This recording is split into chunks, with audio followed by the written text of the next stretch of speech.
Without any further ado, the knight charged in, the royal sigil, a crimson lion crest drawn on his armor and towering kite shield. He also sported a sword looking sharp enough to slice me in half, from top to bottom, 10 times over.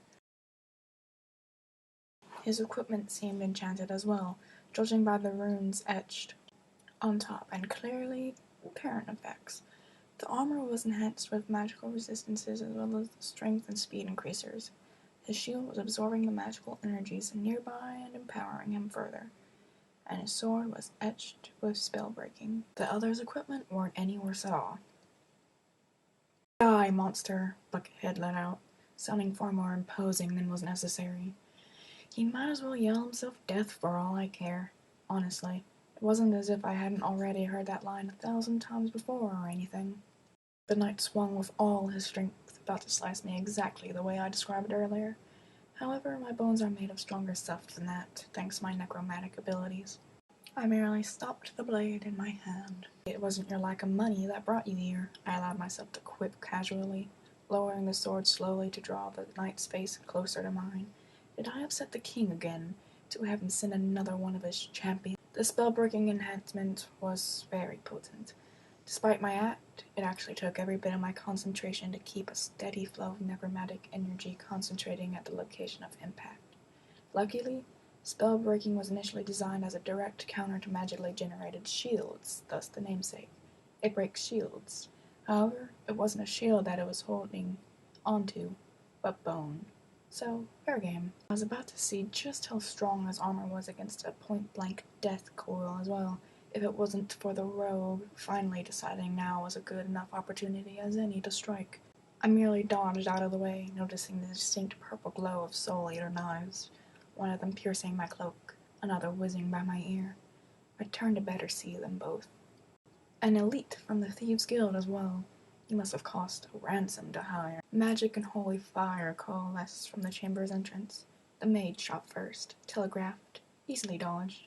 The cleric, however, shot to intercept. Clever, but nothing special. I merely jumped high out of the way. A battle mage from Ivory Tower and an inquisitor from the Order of the Sun. The king must be really cross with me. "Silence, fiend. We're here to end you," the champion demanded. "Oh, that's just rude. You'll hurt my feelings." The knight charged in again, faster this time as it seemed that he was enhanced by the leftover radiation from the magics used, as well as the inquisitor's chanting. I suppose tea is out of the question then.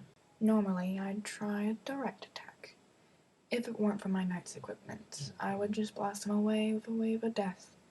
However, I knew better. Even with the presence of death to enhance my abilities, I knew better than to throw energy willy-nilly, only to find it get funneled in through the shield and turn into more power for my adversary. Instead, I summoned a bone wall, which the knight powered through only barely. Then I summoned a dozen skeletons, which I was holding for spares in the aether, one of them being that of the good general. Steadily infused with my own presence over the course of several years and equipped with the best armor and weapons my slaughtered enemies could afford, they were my finest minions. They should prove a short distraction until I find an opening. One of my servants was brought down instantly by the mage, 2 more by the knight and cleric. The rogue, however, was overwhelmed and torn apart. Understandably, knives and evasive magics are not very useful against a throng of skeletons who can smell the blood coursing through your veins. Quite lovely, I might add. Blood-curdling cries echoed through the entire crypt, giving the remaining 3 more than sufficient reason to draw a parameter and focus on my minions. As my minions' numbers had thinned to half, I finally found an opening. I summoned ribbed-like magical constructs to impale the Inquisitor.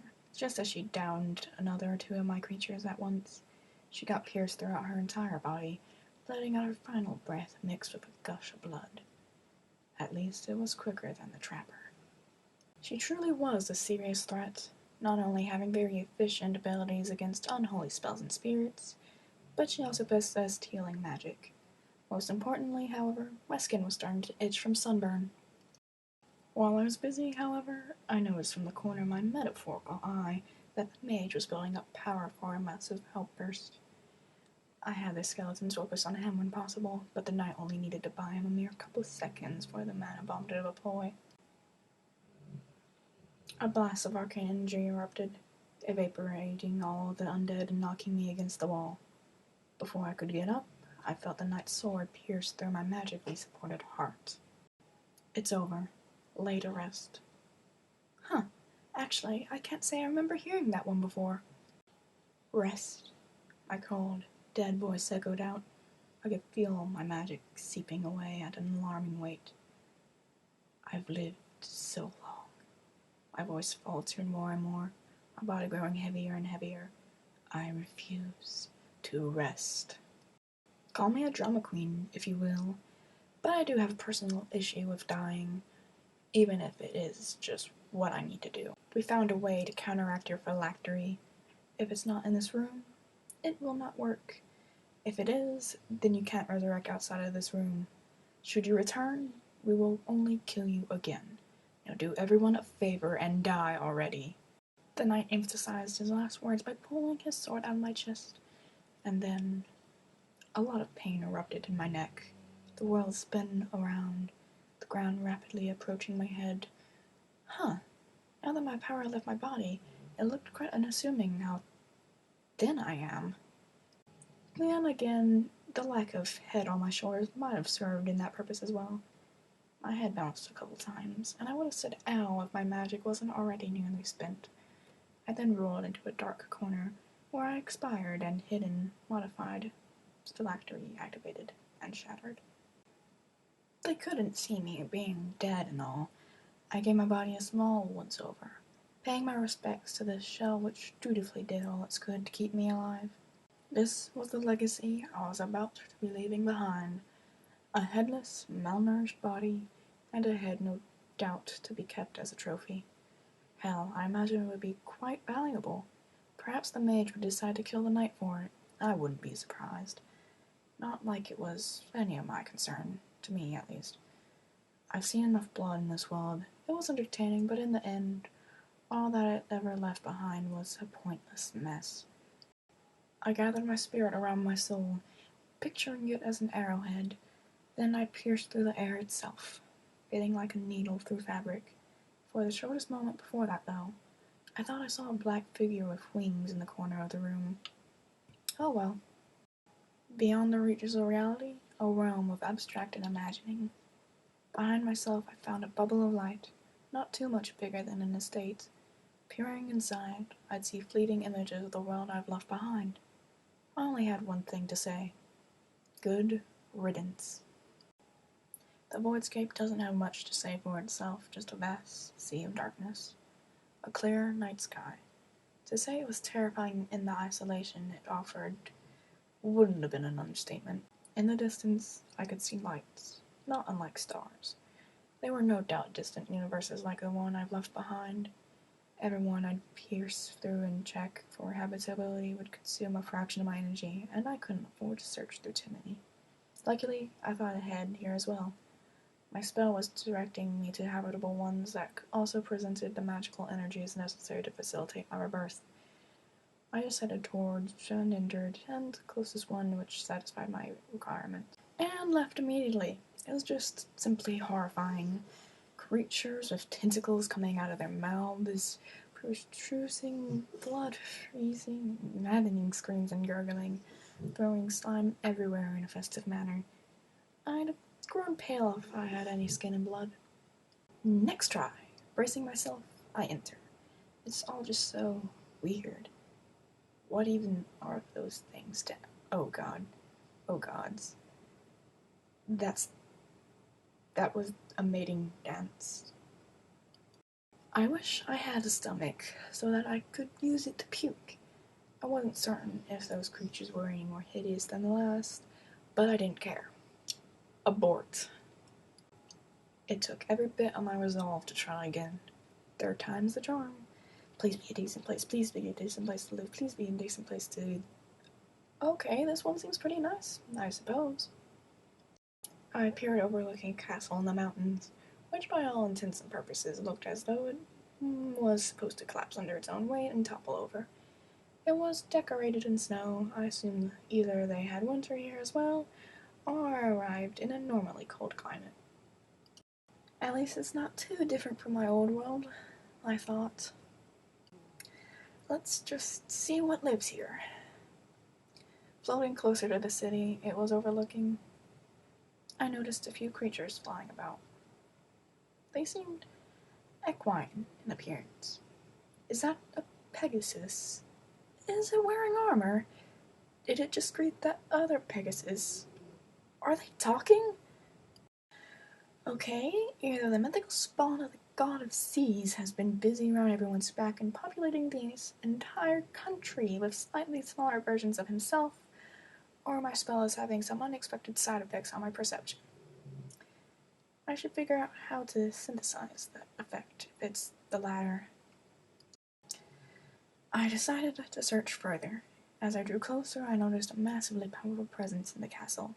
If my presence was 10 times stronger than that of the strongest creature down below, then whoever was in the castle was at least 30 times stronger than me. I decided it would be best not to get too close. All the presences here felt similar. I found one of them, entering through one home, and found a sleepy equine, only this time with a horn instead of wings. Another house and a couple of unicorns were found sleeping. I dashed towards a nearby columnation, passing through another 2 houses, one containing 2 equines apparently having a little nighttime fun of their own, which I quickly separated out of. Then a child's bedroom. A child, sleeping peacefully. This one had neither a horn nor wings. Maybe they grew out. It was smiling, holding a stuffed animal. At least this world seemed peaceful enough without any angry mobs gathering nearby. So it really was a race of equines. Still, I decided to rush forward into the congregation. There was music. It was a concert. Unicorns, Pegasi, and equines without either horn or wing were everywhere. I could read looks of content on their faces. They were smiling, enjoying the piece. The music itself was quite moving. A grey mare at the cello leading the orchestra. I decided to wait a little longer, figure out my next move from here. I wasn't quite sure if I'd come across a world governed by humans next, or if I'd wander into an elder god's parlor, but my magical reserves were running a bit short, and quite honestly, it didn't seem so bad here. Granted, I'll have to find a safe place to spawn now, and then I'll have to study them from afar with my divination spells in order to learn their language and customs, but none of that should be a problem. I might even be able to fit in. My train of thought was derailed by another presence approaching from the far side. At the same time, the one in the castle decided to approach from the other side. Did they find me out? I rushed towards the distance, looking for somewhere to spawn. A small town, then a forest. As I entered, there seemed to be a presence abound. Upon closer inspection, I noticed the plant life's network was far more complex than that of any normal forest. Was it looking at me? I somehow felt unwelcomed here. Oh, me and my paranoia. I can't afford to wait forever. I need to find somewhere to spawn already. This cave looks promising enough. Nothing alive inside. Perhaps it's a predator's den, whose owner went out for a hunt. If I'm lucky, it's mating season and it's the male's den. If I'm unlucky, it's the female's den with juvenile pups. Either way, I need to hurry. I moved to the back of the cavern, then let the spell run its course. I'm not certain how to describe the feeling of being brought back to life. Essentially, it is just the opposite of dying. Instead of feeling your entire body painfully shut down, struggling to keep going despite your heart had long since stopped beating, here it just felt like waking up from sleep, only stronger. I could feel my bones forming out of nothingness, then the tendons and blood vessels, then the vital organs and muscle tissue, then my skin being covered in fur. Then I felt blood filling my veins and my heart starting to beat. I gasped in my first breath, feeling everything numb like it had been asleep. Then I realized that I was asleep, as my spiritual consciousness had only started to sync with my physical one. Then I felt the 2 massive presences from before. Oh no, I need to wake up. I need to make a phylactery quickly. No use, however. My mind was still starting up for the first time. I was vulnerable.